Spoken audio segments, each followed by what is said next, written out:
Hi. We need to think of a new word for me. For what you are? Yeah, I need to think of a new word because I don't like that. I made a joke with a client the other day and said, do they make capes for supermoms of the universe? Because I think that's what I am.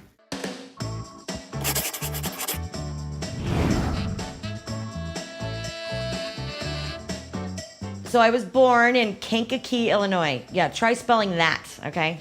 Kankakee. Which at one point in time, actually my mother has it, it was on David Letterman or something. It got voted the worst place ever in the whole United States to raise a child. Yeah, and she has it like DVR'd or whatever. Yeah, it's hysterical. But anyway, yeah, awful town. My gift is I can see people who passed. They talk to me.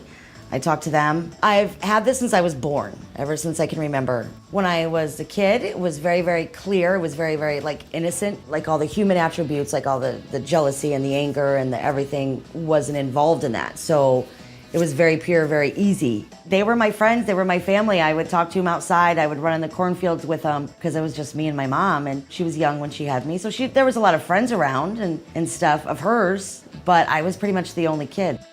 There's a few times I think my mom thought I was crazy. I remember this was in Illinois too, and they have like these above ground pools and they have like domes over them or whatever. That was like the thing in the 80s. And I remember being in the pool with my mom and her friends, and you know, they were young. I'm sure they were in their early 20s, probably. And I'd just be talking away to somebody and be like, well, when you were here, could you go down and reach at the bottom of the pool? And they're like, who are you talking to? It was probably like, who the fuck are you talking to? Like, my friend. And it was kind of laughed off. She kind of laughed it off. Like, you know, like, oh God, Sarah, you're so weird. Like, you know, but no one ever thought that I really talked to dead people.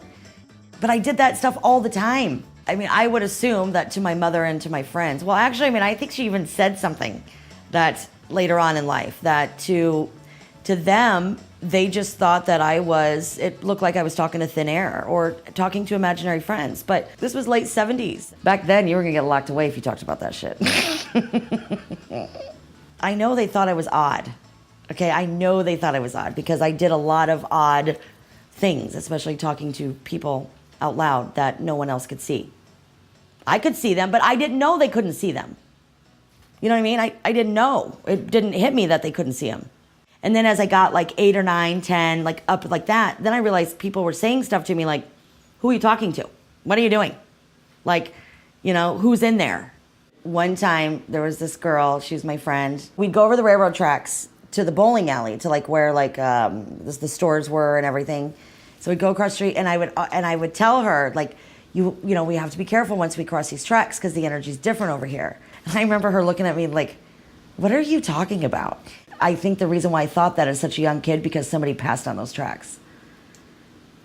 And that's why, to me, the energy changed when you cross the tracks.